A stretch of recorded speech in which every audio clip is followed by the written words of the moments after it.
minyak, ya, seperti ya, tapi jarang dijumpai. Ya. Ini 3 substansi yang menyebabkan gejala-gejala. Halo, halo. Halo dok. Nah, suara saya terdengar ya? Terdengar dok, tapi tadi agak ngelek-ngelek juga dok sedikit. Ininya slide-nya nampak ya? Slide-nya nampak dok, jelas. Oke.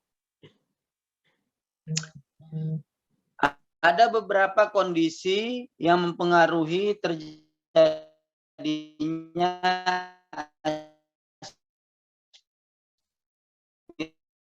aspirasi pneumonia. Ya, yang pertama refleks yang berkurang, ya, refleks batuk yang berkurang, ataupun terjadi gangguan fungsi menelan. Jadi kalau ada terjadi gangguan refleks batuk atau gangguan fungsi menelan, maka itu sangat mempermudah terjadinya aspirasi pneumonia. Ya.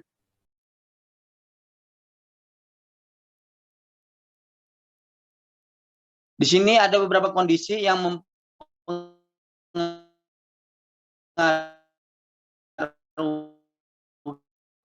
ya, yang merupakan faktor kesadaran, ya, kesadaran tidak penuh, terjadi gangguan refleks batuk, terjadi gangguan menelan, ya, pada pasien stroke, ya, pada pasien kejang, ya, intoksikasi keracunan alkohol, head injury ataupun pasien yang baru menjalani sedasi ataupun tindakan anestesi. Ya. Nah, selain itu ada beberapa gangguan, ya, daripada pertahanan paru itu sendiri, ya, bisa mempengaruhi terjadinya juga aspirasi pneumonia. Ya. Misalnya pemasangan selang NGT nasogastrik, intubasi endotrakeal, tracheostomi juga bisa, ya. Endoskopi bahkan bronkoskopi sendiri bisa mempengaruhi atau resiko terjadinya aspirasi pneumonia. Penyakit neuromuskuler, ya, penyakit gangguan persarafan dan otot itu pada multiple sclerosis, Parkinson grafis, ya, atau juga gangguan gastroesofagial, fistula tracheoesophageal, reflux gastrik esofagial pada pasien kanker, ya, posisi tentang banyak, ya, yang mengakibatkan aspirasi pneumonia.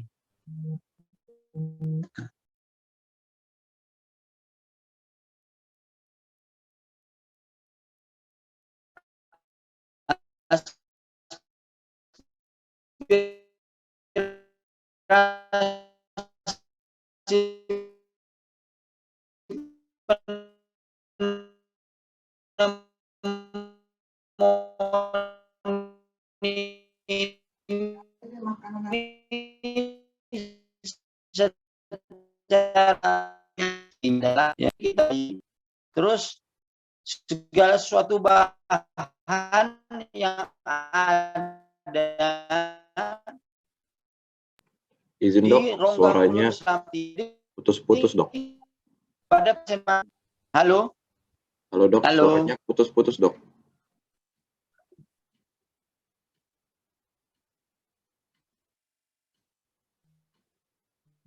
Oh iya, visualnya.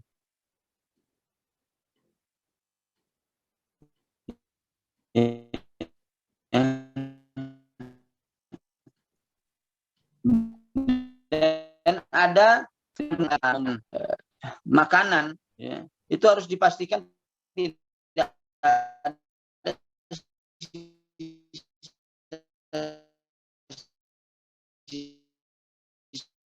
ada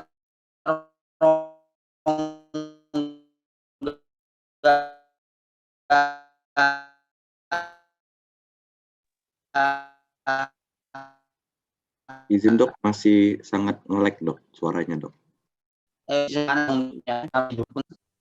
Seperti halo. Ya dok, halo dok, suaranya masih nge-lag dok. Ini udah dengar? Sudah kedengaran, Dok.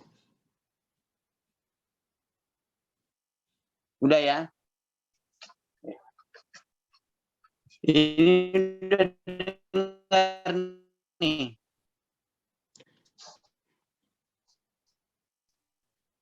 Ini. Halo? Halo, Dok. Masih Udah nge-lag, Dok. kedengaran? Masih nge-lag, Dok. Mungkin kalau ingin mengaktifkan mobile data, Dok, Wi-Fi-nya di disconnect, Dok. Ya. Wifi-nya masalahnya wifi aku udah wifi-nya udah full. Iya, Dok. Mungkin kalau ingin menggunakan mobile datanya, Dok, Lebih bagus. bisa di off. Ini kedengaran nggak ini? Kedengaran, Dok. Oke, kita lanjut ya. Jadi Baik, Dok. aspirasi yang terjadi itu bisa karena adanya aspirasi di rongga mulut dan faring ya, aspirasi orofaringial itu biasanya menyebabkan pneumonia bakterial ya, karena ada bakteri-bakteri bersifat komensal di rongga mulut. Yang kedua ada aspirasi isi asam lambung ya. Asam lambung ini biasa bersifat pneumonitis kimiawi ya, asam lambung ya. Ini bisa terjadi aspirasi pneumonia.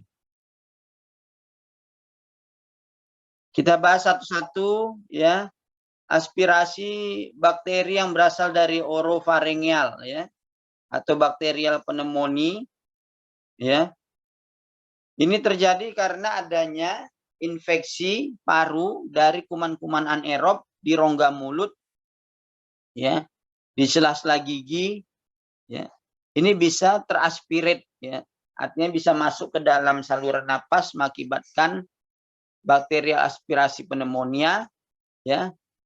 Ini berhubungan dengan tingkat kesadaran yang berkurang, gangguan menelan, ya, alkoholik, orang yang menjalani anestesi ya, kejang ya, ataupun ada kerusakan di esofagus atau gangguan neurologi.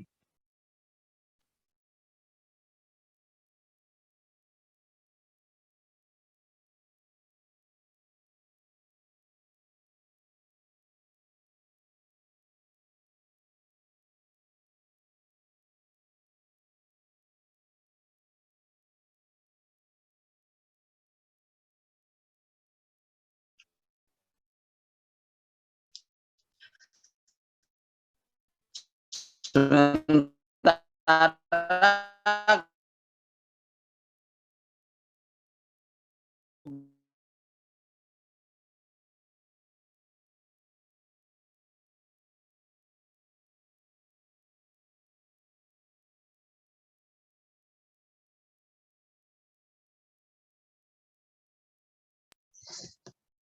halo. Ya, Dok. Halo, Dok. Nah, terdengar suara saya masih putus-putus. Untuk sekarang terdengar, Dok. Baik. Nah, ini kalau terjadi aspirasi akibat lemak ya, lipid, lipoid ya,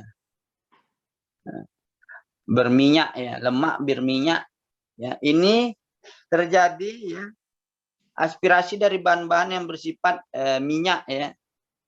Biasa diberikan terjadi konstipasi pada anak-anak, diberikan minyak ya, diminum minyak ya, bisa terjadi aspirasi daripada lipid.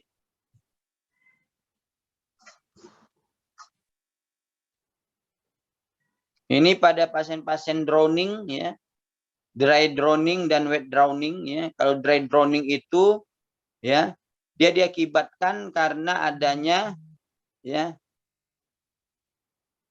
masuk bahan-bahan ya, ataupun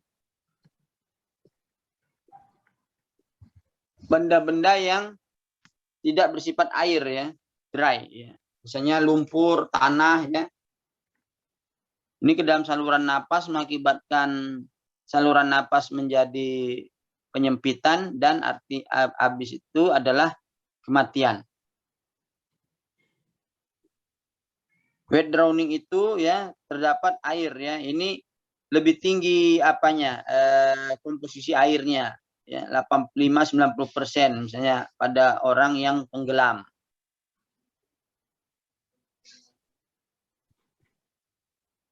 Kedengaran suara saya? Kedengaran, Dok. Baik.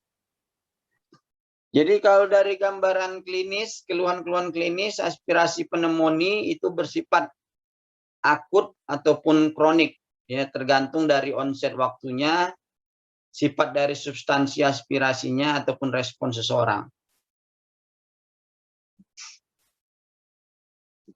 Yang paling sering itu ya gambaran klinisnya adalah gejala-gejala sesak nafas. Gejala sesak nafas disertai dengan adanya suara pernapasan mengi ya. Kadang disertai dengan demam kalau dia sudah lanjut ya. Bersifat bukan lagi akut ya, tapi sudah mulai ke kronik ya. Ini ada di terdengar suara wheezing ya. Dan pada beberapa kasus terjadi gangguan oksigenasi dalam darah ya. Turunnya konsentrasi oksigen dalam darah.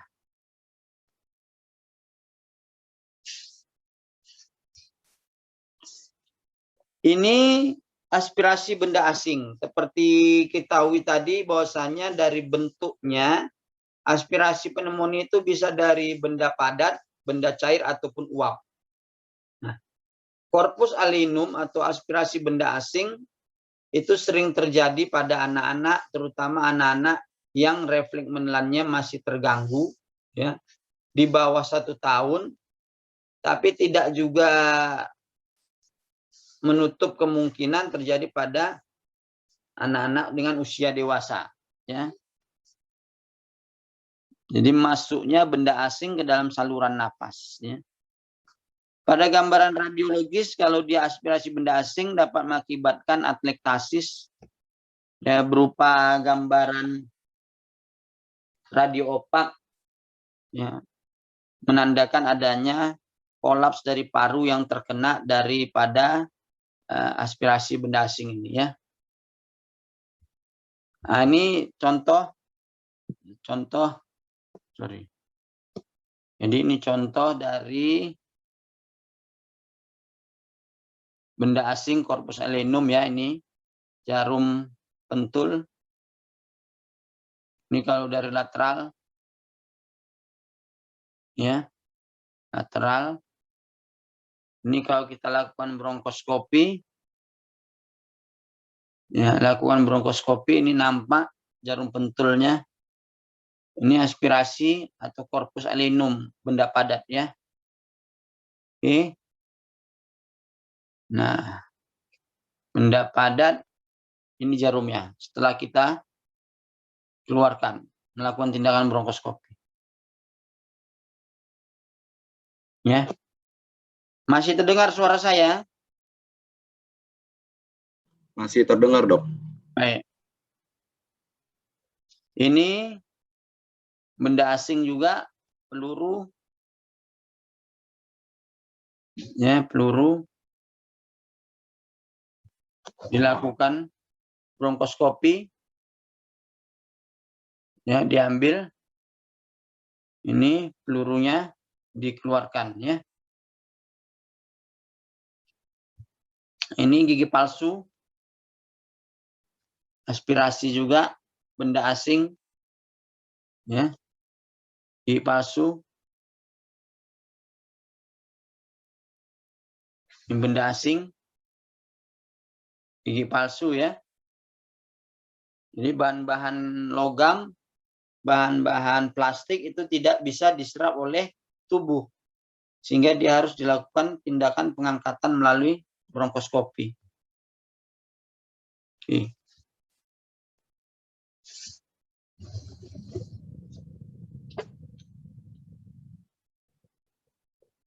Selanjutnya ya, aspirasi dari orofaringeal atau pneumonia bakterial. chemical ataupun neodrowning pada pemeriksaan radiologis yang paling dominan adalah gambaran suatu konsolidasi unilateral, ya, atau bercak-bercak. Itu yang paling sering.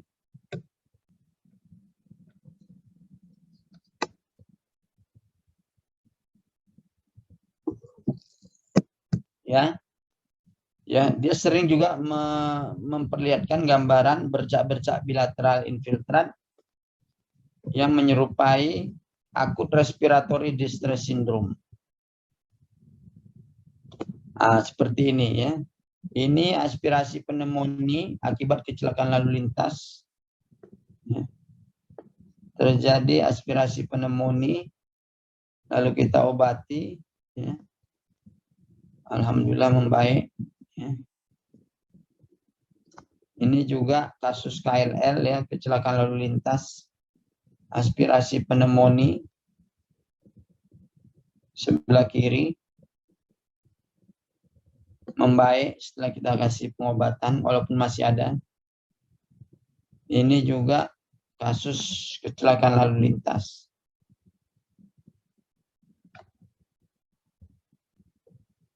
Ya. Membaik, ya.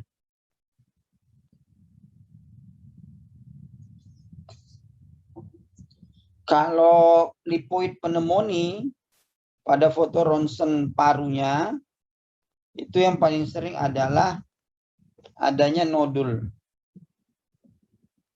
Ya. Seperti hampir menyerupai TB paru. Jadi ada nodul. Seperti ini. Ini lipoid pneumonia. Suara saya masih dengar, ya? Masih kedengaran, Dok. Jadi ini lipoid pneumonia, ya. Ini lipoid pneumonia. Ini sering pada kasus-kasus, ya. Misalnya tertelan minyak. Pada anak-anak juga bisa nih. Nih. Jadi seperti gambaran nodul, ya. Kalau dilakukan scanning seperti ini dia. Lipoid pneumonia.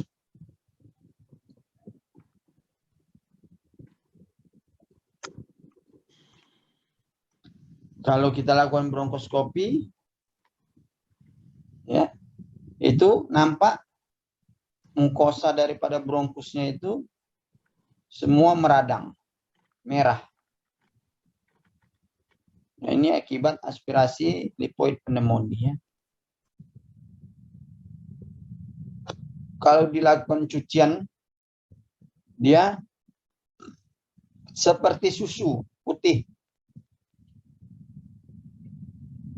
Ini gambaran lipoid pneumonia. Nah, setelah dilakukan bronkoskopi, terjadi perbaikan, ya, terjadi perbaikan. Tapi ini kasusnya sangat jarang, ya. Ini juga kasus lipoid pneumonia, ya. Kanan kiri, bawah, nampak di sini. Ya, dilakukan bronkoskopi sama, ya. Jadi ada gambaran semacam susu, ya. Ini lipoid pneumonia, ya. Dasarnya adalah minyak. Ini chemical,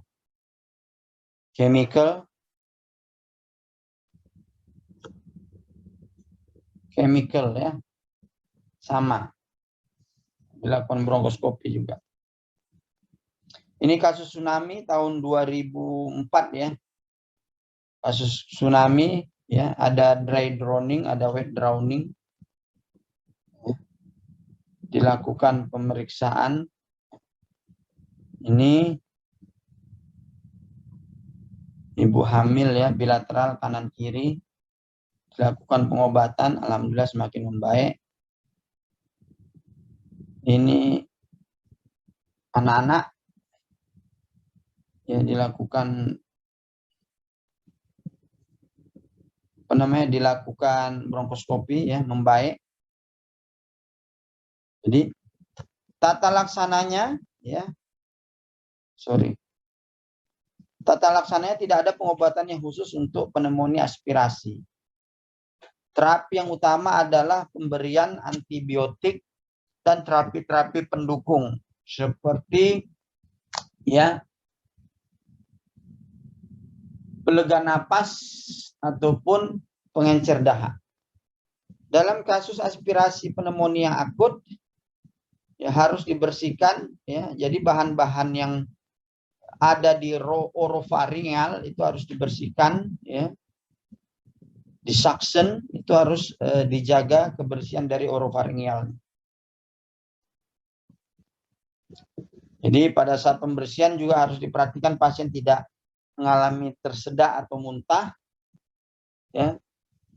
Bronkoskopi diindikasikan pada semua pasien-pasien dengan aspirasi pneumonia. Ya. Itu dianjurkan bronkoskopi. Oksigenasi juga harus dijaga. Ya. Intubasi ataupun pemakaian ventilasi mekanik tekanan positif pada kasus-kasus berat sangat dianjurkan.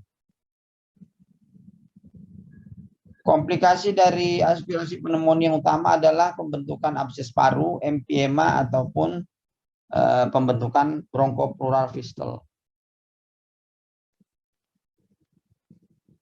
Pencegahannya tentunya adalah ya pencegahan daripada penyakit-penyakit yang bisa membuat aspirasi pneumonia atau gangguan kesadaran, gangguan menelan ya seperti apa hipertensi, diabetes mellitus dan yang lainnya. Nah, pada pasien-pasien yang mengalami gangguan kesadaran itu diposisikan pasien itu ya kepala lebih tinggi ya. Kepala lebih rendah ya, semi rekuremben namanya. Ya, pada sudut 30-45 derajat. Oral hygiene harus dilakukan, ya, oral hygiene dilakukan, dan pemberian makanan itu melalui nasogastrik. Terima kasih. Kita lanjut dulu sementara ya. Halo, masih dengar suara saya? Masih kedengaran, Dok. Kita lanjut sementara.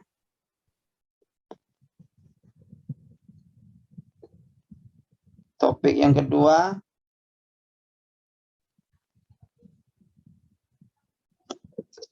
Topik yang kedua adalah abses paru. Ya. Abses paru. Slide-nya sudah terlihat? Sudah terlihat, Dok. Bentar ya.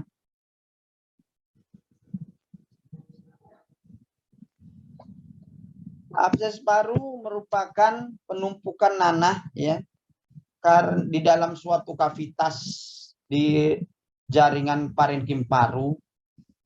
Kenapa? Karena ini disebabkan oleh peradangan kuman-kuman anaerob atau kuman piogenik. Jadi terjadi jaringan nekrosis ya parenkim paru yang berbentuk kavitas rongga ya. Yang kemudian terjadi peradangan oleh kuman anaerob atau piogenik sehingga membentuk penumpukan daripada pus atau nanah. Kavitas ini bisa disebabkan oleh banyak hal, ya, apakah TBC paru, apakah jamur, amuba atau kista dan yang lainnya, ya.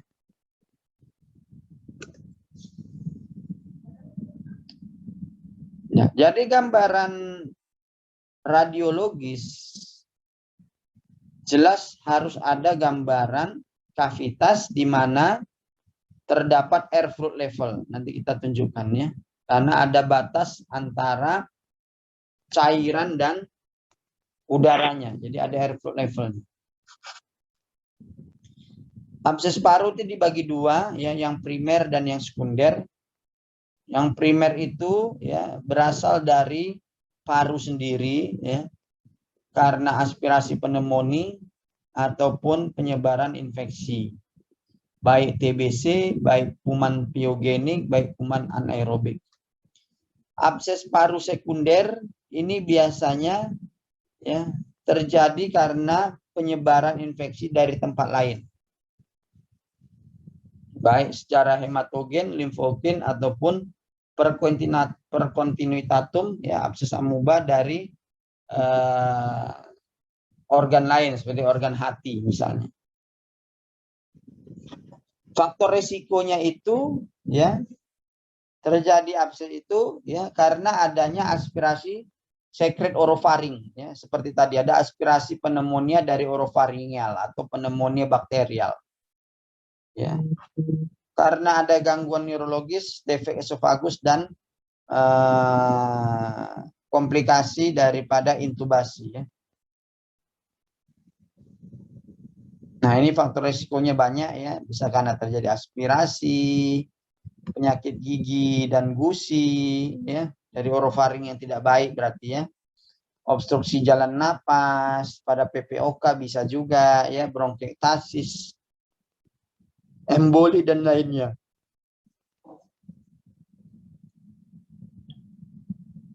Etiologi yang paling banyak itu adalah gram kuman-kuman anaerobik. Ya. Anaerobik atau ada juga ya melalui vaskuler itu biasanya Staphylococcus aureus, Pseudomonas aeruginosa. Pada pasien-pasien yang imunokompromis itu ada Klebsiella pneumoniae, Legionella ataupun Pseudomonas ya, ataupun bakterial yang lain ya. Bisa dia juga yang non spesifik ya, seperti yang atipikal seperti Legionella dan Actinomyces ya, seperti jamur juga bisa.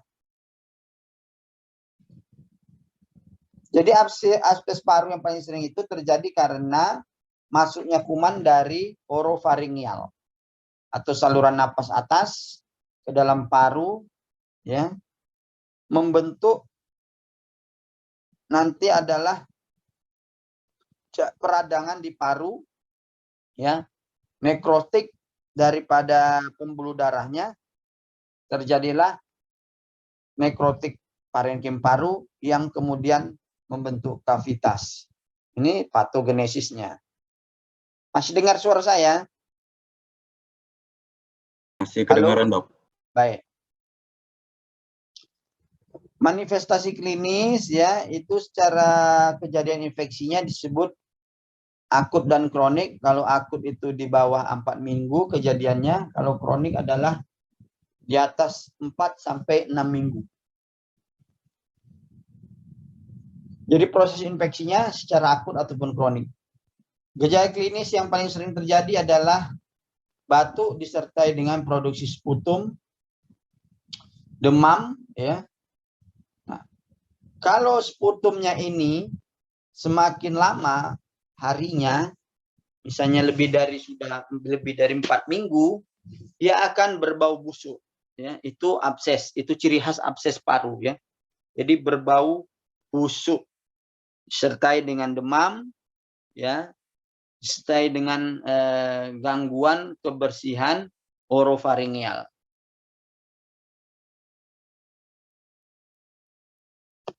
Karena dari pemeriksaan fisik, karena dia dijumpai kavitas, maka lebih sering terdengar adalah suara amforik, suara tiupan udara ya, seperti suara tiupan udara pada botol kosong ya. Itu sering pada TB juga harus disertai dengan kavitas ya. Pemeriksaan fisik yang lain, lihatlah rongga orofaringealnya, apakah ada gangguan gigi busuk misalnya, ataupun kelainan gusi ya, itu harus dilihat karena itu merupakan salah satu faktor risiko terjadinya abses paru. Bagaimana tindakan diagnostiknya? Jelas kita harus, kalau seorang sudah dicurigai abses paru, maka dilakukan pemeriksaan dahak ya. Dilihat di situ ya jenis kumannya apa. Bronkoskopi dapat dilakukan ya untuk mendeteksi apakah ada kelainan yang lain. Ya. Aspirasi cairan pleura bila sudah disertai dengan adanya ya bronchopleural fistule, terjadi emphysema. Nah, itu bisa ya. Kultur darah bila terjadi infeksi abses sekunder, artinya infeksi yang berasal dari darah. Ya. Radiologis ini pemegang peranan penting untuk menentukan gambaran abses paru. Ya. Bisa termasuk foto ronsen ataupun CT scan paru. Ya. Adanya airflow level. Jadi ini dia contohnya ya.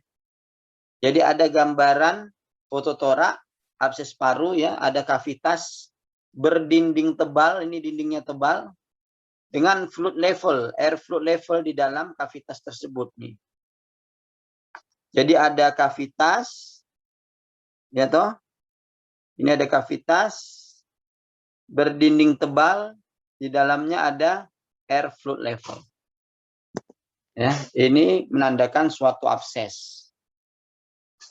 Nah, kalau dari scanning, ini suatu abses. Jadi ada kavitas berdinding tebal dengan air fluid level, ya. Itu kavitas abses. Tata laksana yang paling penting adalah pemberian antibiotik, ya, merupakan kunci terapi abses paru, ya. Apa yang diberikan? Golongan penisilin G, metronidazol ataupun clindamycin. Terapi oksigen, tanda-tanda kalau sudah terjadi gangguan konsentrasi oksigen dalam darah dan tubuh, ya, hipoksemia. Drainase postural, ya, ini untuk mengeluarkan cairan pusnya, tapi ini biasanya dilakukan oleh tim sejawat dari fisioterapi dada. Ya. Tindakan pembedahan itu hanya dilakukan pada 10-20% kasus. Ya. Diindikasikan jika pada kasus-kasus abses paru, ya, yang dalam kurun waktu lama, misalnya dalam pengobatan 6 minggu lebih, itu tidak ada perbaikan. Ya. Ataupun ada kelainan yang lainnya, ya, seperti bronkiektasis. Ya.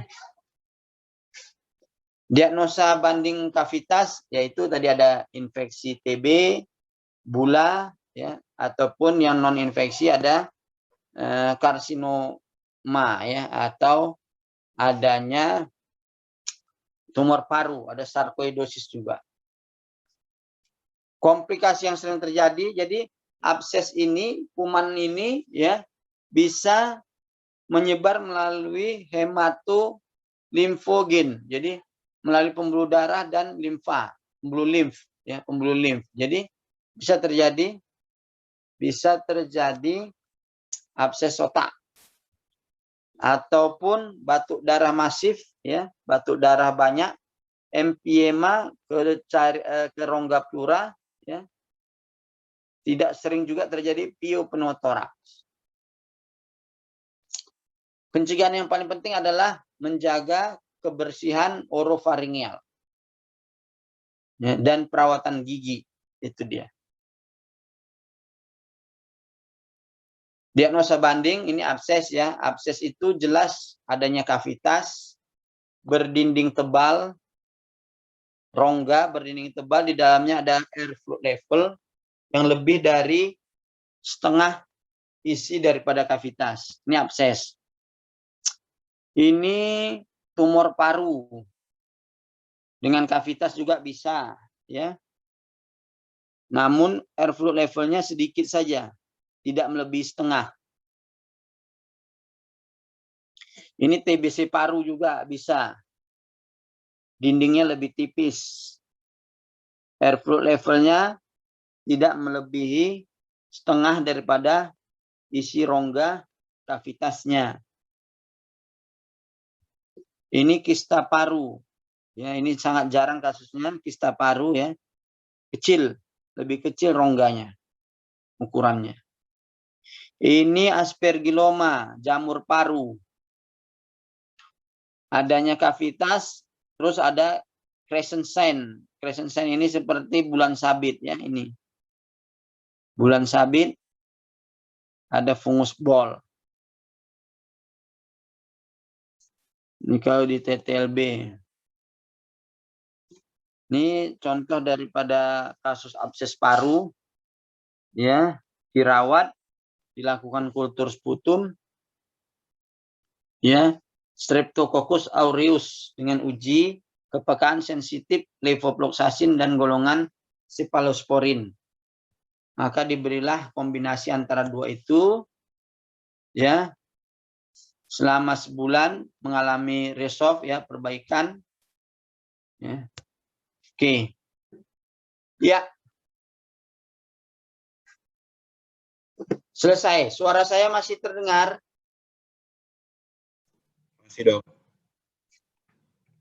Apakah ada pertanyaan, Dik? Izin bertanya, Dok. Ya, Perkenalkan, Dok, nama saya Alfat dari FK Usus Tambuk 2019. Saya ingin bertanya, Dok. Untuk yang kejadian weight drowning itu, Dok, itu apakah cuman terjadi pada saat seseorang hampir tenggelam atau bisa diakibatkan gara-gara kipas angin yang pakai air di bawahnya itu, Dok? Nah, terus. sama satu lagi, Dok. Ya. Untuk kayak kejadian abses paru atau infeksi bakteri lainnya itu, Dok. Nah, itu apakah harus selalu digunakan pengetesan efektivitas antibiotik terlebih dahulu, Dok, atau boleh langsung kayak ada dasarnya gitu, Dok? Terima kasih, Dok. Baik. Jadi kalau wet drowning dengan dry drowning itu jelas harus kasus yang tenggelam. Jadi artiannya air banyak masuk ke dalam saluran napas. Jadi teraspirit, ya, air ke dalam saluran napas dan paru. Tergantung dari komponennya. Kalau dia wet drowning itu lebih banyak airnya, komponen cairannya yang masuk 85% ke atas. Tapi wet drowning itu sering dia airnya sedikit, tapi komponen tanah, komponen lumpur itu yang masuk ke dalam saluran napas. Nah, mengenai kipas angin yang ada air-air di bawahnya itu tidak akan mengakibatkan wet drowning ataupun dry drowning karena dia tidak ada masuknya komponen cairan ke dalam saluran napas, kecuali, ya, kalian minum air itunya, kipas anginnya tersedak masuk ke dalam saluran napas, nah itu bisa juga kan gitu. Tapi kan nggak kerjaan pula kayak gitu. Nah, terus pada kasus-kasus abses paru, ya, karena dia secara epidemiologi yang paling banyak itu adalah kuman penyebabnya adalah kuman-kuman piogen, kuman-kuman anaerob, maka pilihan antibiotik yang diberikan adalah pemberian antibiotik golongan anaerobik juga, misalnya metronidazole ataupun clindamycin, sebelum ada hasil kultur daripada dahak ataupun kultur daripada cairan sekret bronkus yang kita ambil dari bronkoskopi. Setelah ada kultur, baru kita sesuaikan dengan pemberian obat antibiotik, ya, sesuai dengan bakteri penyebab daripada absesnya. Demikian. Baik, Dok. Terima kasih atas jawabannya, Dok. Ada lagi? Izin bertanya, Dok. Ya. Untuk kasus aspirasi benda asing atau corpus silenum, contohnya jika dia teraspirasi jarum pentul atau koin, Dok, apakah itu juga ada kemungkinan benda-bendanya itu tersangkut di saluran napas, Dok? Ya. Dan bagaimana dia mekanismenya dia bisa masuk ke paru-paru, Dok? Jadi kalau aspirasi corpus alenum itu banyak. Baik itu dia bersifat logam, non logam. Jadi logam itu yang terdiri dari material logam, misalnya koin. Misalnya yang pernah kita dapat itu adalah pin, apa itu, jarum untuk papan busa itu, ya, apa namanya itu, pin apa itu yang jarum papan busa. Pernah juga jarum pentul.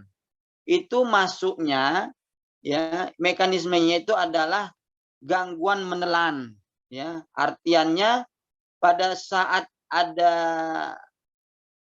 diletakkan, jadi sering itu diletakkannya atau tertelannya benda-benda logam, ya, di mulut tertelan, ya, bukan dia masuk ke dalam saluran cerna, tapi tersedak dia masuk ke dalam saluran pernafasan. Nah, kalau dia logam, bahan yang teraspirit, maka dia tidak akan diserap oleh tubuh. Artinya dia akan tetap di dalam saluran napas. Dan itu lama-kelamaan akan membentuk jaringan granulasi. Ya, granulasi mengakibatkan jaringan granulasi di saluran trakea bronchial tree-nya. Semakin cepat dilakukan bronkoskopi untuk pengambilan atau ekstraksi corpus alinium itu semakin ya membuat prognosis lebih baik. Nah, yang kedua bahan-bahan non-logam. Bahan-bahan non-logam yang sering ini adalah bahan-bahan plastik. Pada anak-anak sering kita dapati bahan-bahan plastik apa? Bahan-bahan mainan yang kecil-kecil itu. Ya, pancingan, ikan-ikan pancingannya itu. Terus ada juga peluru plastik. Terus pernah kita dapati pada anak usia 1 tahun atau bahkan 3 bulan kurang itu adalah kacang. Kacang ya, makanan. Itu pernah kita dapati. Sama kalau dia non-logam, dia lebih diserap oleh tubuh, lebih cepat membentuk granulasi. Namun demikian pun kita harus tetap melakukan ekstraksi corpus alinium secepatnya untuk membuat prognosis lebih baik. Demikian. Ada lagi mau ditanya? Terima kasih dokter atas penjelasannya. Ada lagi kira-kira yang mau ditanyakan?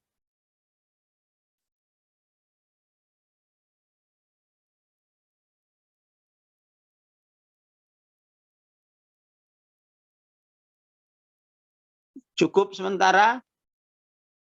Kalau cukup, demikianlah kuliah kelas A ya. Ini kelas A ya? Iya dok, kelas A dok. Kelas A untuk topik aspirasi pneumonia dengan abses paru. Ya, bahan nanti akan saya kasih melalui Komting ya. Terima kasih. Assalamualaikum warahmatullahi wabarakatuh. Selamat pagi. Waalaikumsalam. Terima kasih banyak dokter. Sehat selalu. Lagi dok, terima kasih. Terima kasih banyak dok. Sehat selalu dok.